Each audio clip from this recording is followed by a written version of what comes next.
आज का टॉपिक बड़ा इंटरेस्टिंग है, how to review mutual fund portfolio.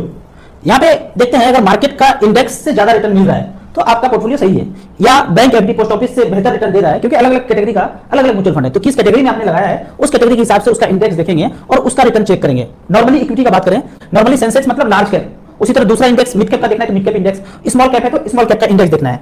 अब यहाँ पे मैं आपको अपना पोर्टफोलियो दिखाता हूँ। यहाँ पे हमने फंड लिया है एक्सिस लॉन्ग टर्म इक्विटी, 3,09,000 जमा किया है और 3,32,000 है। यहाँ पे इस फंड ने 4% का रिटर्न जनरेट करके दिया है। बाकी सारे फंड का बात करें तो ज्यादा रिटर्न है। तो अब हम क्या करेंगे, 4% का हिसाब किताब दिया है, रिटर्न दिया है, तो क्या मैं इसको निकाल दूं, खत्म कर दूं, रिडीम कर दूं, ये तो भाग गया, खत्म हो गया, बेकार म्यूचुअल फंड है, एक्सिस म्यूचुअल फंड है, बेकार म्यूचुअल फंड है, ऐसे बोलेंगे? ऐसे नहीं बोलेंगे, ऐसे रिव्यू नहीं करना है। रिव्यू करने के लिए आपको इसके पीछे आगे जाना पड़ेगा, टटोलना पड़ेगा पीछे क्या चला था। तो यहाँ पे देखते हैं एक्सिस लॉन्ग टर्म इक्विटी, ये सारे टैक्स वाले फंड है। अब एक्सिस लॉन्ग टर्म इक्विटी है, 2013 से लेकर अब तक 17% का रिटर्न जनरेट किया है। StarSIP.in में गए हैं, यहाँ पे इसको टच किया, गाना भी गाना है, जरा जरा touch me touch me touch me.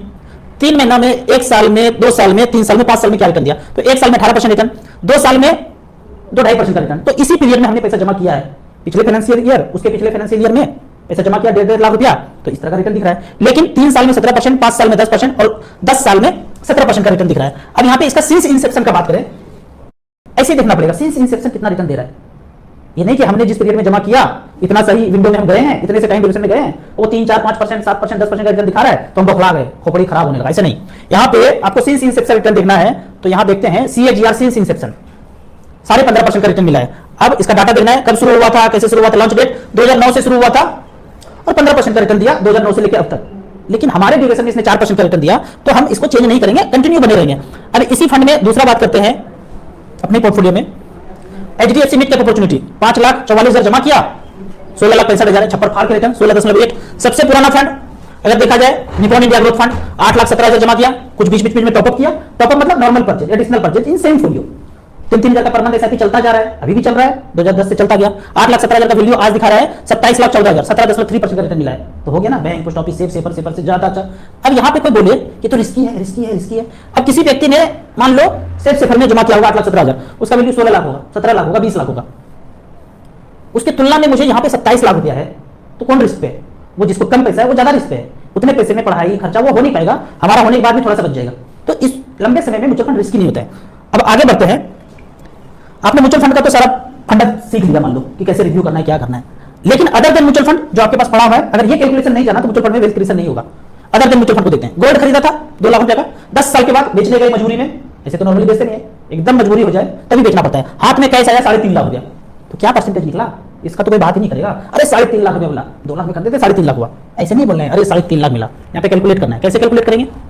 2 lakh रुपया लगाया था, वन टाइम लमसम में गए, वन टाइम में 10 साल के बाद 3.5 लाख रुपया मिला, 6% का रिटर्न मिला। सब कुछ कैलकुलेट करना है, कैलकुलेटर पे StarSIP.in पे जाना है, SIP, one time pension, gold सबका कैलकुलेटर है। जस्ट 2 लाख रखा, 10 साल के बाद 3.5 लाख हुआ तो 6% का रिटर्न दिया। अब आगे देखते हैं कि एक प्लॉट फ्लैट खरीदा था 20 साल पहले हमारे बाबूजी ने, हमें जरूरत पड़ा, 10 लाख का चीज था, बेचे 40 लाख मिल गया। अरे क्या बात कर रहा है, छप्पर फाड़ के रिटर्न मिला। 10 लाख का खरीदे थे, 40 लाख हो गया, बताइए कितना बढ़ गया, कितना बढ़ गया? वो कितना बढ़ गया, उसका आंसर आपको इस कैलकुलेटर में मिलेगा। 10 लाख रुपया झोंका था, 20 साल के बाद 40 लाख 16,000 हो गया, और इस 16,000 का पार्टी कर दिया दोस्तों में। भाई 40 लाख का चीज बिका है, 16,000 एक्स्ट्रा मिला, पार्टी कर दिए। रिटर्न देखेंगे 10 लाख का 40 लाख का 7.2 होता है, 7.2।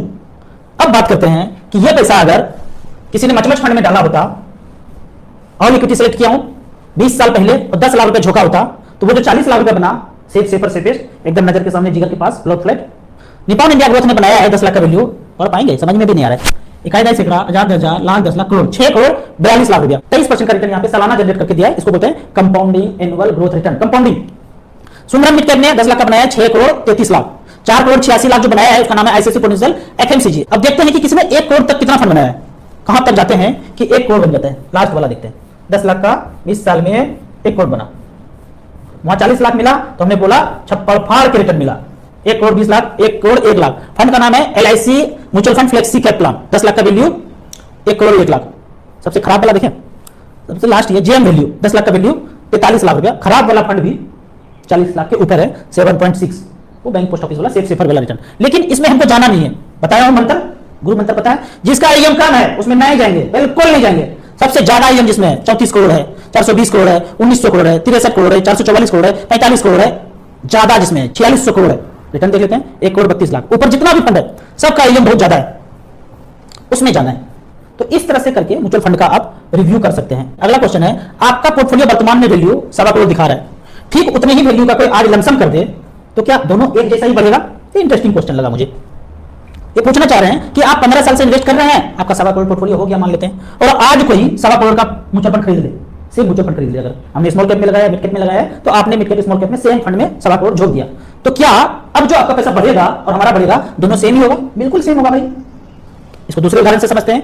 एक व्यक्ति सोना खरीद के जमा कर रखा है 15 साल से, एक बॉक्स में 1.25 करोड़ का सोना है, आपको 1.25 करोड़ रुपया कहीं से आया, आपने एक बार उतना ही सोना खरीद के बॉक्स में रख लिया, तो दोनों के पास बराबर सोना हो गया। अब जो बढ़ेगा 1 साल के बाद, 6 महीने के बाद, 2 महीने के बाद, तो सेम बढ़ेगा? आप कहेंगे जरूर सेम बढ़ेगा, खोपड़ी का ब्लूटूथ ऑन हो गया। मच फंड भी अगर सेम फंड है तो सेम रेट से बढ़ेगा। अगला क्वेश्चन पे जाते हैं। अगला क्वेश्चन पूछते हैं बाबू साहब कि 25 साल के लिए इन्वेस्ट करना है और टारगेट 80 लाख रुपया है, 2,000 रुपया पर मंथ 17 साल तक जमा करूंगा और बाद में 5,000 रुपया पर मंथ 8 साल तक करूंगा, तो क्या मेरा टारगेट पूरा हो जाएगा? इंटरेस्टिंग क्वेश्चन एकदम। ये आदमी वाला क्वेश्चन नहीं, कंप्यूटर वाला क्वेश्चन है एकदम। टारगेट फिक्स है 80 लाख, 17 साल तक 2,000 रुपया कोई देंगे, 3,000 नहीं देंगे, 4,000 नहीं देंगे, 2,000 रुपये पर मंथ देंगे 17 साल, और फिर 8 साल 5,000 रुपये पर मंथ। एकदम कंप्यूटर जैसा क्वेश्चन है भाई। जिंदगी ऐसे नहीं चलता है, जिंदगी नदी है, हर पल चेंज होता है। लेकिन आपने क्वेश्चन पूछा है तो मैं बता देता हूं कि कैलकुलेट कैसे करते हैं। इसमें इंटरेस्टिंग कैलकुलेशन है, तो यहां पे देख लेते हैं। 25 साल तक का टारगेट है 80 लाख रुपया, 2,000 रुपये पर मंथ 17 साल तक किए, तो 15% के रेट से हमने यहां पे कैलकुलेट किया है। आप 12 से कीजिए, 13 से कीजिए, 14 से कीजिए, हमने यहां पे 15 कैलकुलेट किया है। तो यहां पे देखते हैं 2,000 रुपये पर मंथ 17 साल तक 15% के रेट से 4,08,000 जमा होगा, 18,80,000 बना। तो यहां पे हमने लिख दिया 2,000 रुपये पर मंथ 17 साल 18,80,000 बन गया। अब इसी पैसे को 8 साल और छोड़ना है, 8 साल और छूट गया, तो पैसा अब बन गया 57,50,000। ये हो गया समीकरण 1। 2,000 रुपये पर मंथ 17 साल तक। अब उसके बाद 8,000 रुपये पर मंथ 8 साल तक, तो 8,000 रुपये पर मंथ 8 साल तक करेंगे, 15% के रेट से 14,87,000 बनता है। ये हो गया समीकरण 2। दोनों को जोड़ दीजिए तो 72,37,000 होता है। आपने बोला था 80 लाख का टारगेट, लगभग पूरा हो गया। 10% ऊपर नीचे तो देंगे ही देंगे, मार्केट है, मोगेम्बो खेलेगा कभी भी। अब तो हमने तो ये 15% के रेट से कैलकुलेट किया है, आपको खुद से कैलकुलेट करना है। 12% के रेट से कितना, 13% के रेट से कितना, कमेंट सेक्शन में हमें बताइए। आपको इसी तरह या उसी तरह मच फंड के बारे में और कुछ जानना है, इन्वेस्टमेंट के बारे में जानना है, तो इस नंबर पर मुझे व्हाट्सअप कर सकते हैं। पहली बार म्यूचुअल फंड में छलांग लगाना चाहते हैं, इन्वेस्ट करना चाहते हैं, तो एसेट प्लस का बेहतरीन ऐप है इंडिया में। मिनिमम 100 रुपये से शुरू कीजिए, मैक्सिमम का कोई लिमिट नहीं है। इन्वेस्टर के लिए अलग ऐप है, आप डिस्ट्रीब्यूटर बनना चाहते हैं, म्यूचुअल फंड का काम करना चाहते हैं, पहले से कर रहे हैं, फ्री में आप पार्टनर ऐप को डाउनलोड करके यूज कर सकते हैं। इन्वेस्टर का अलग ऐप है, पार्टनर का अलग ऐप है, लाइफ टाइम दोनों ऐप का कोई चार्ज नहीं है। वीडियो अच्छा लगे तो व्हाट्सएप यूनिवर्सिटी में दोस्तों के बीच इसे जरूर शेयर करें। यूट्यूब पे देख रहे हैं तो लाइक एंड शेयर जरूर करें। Thank you so much.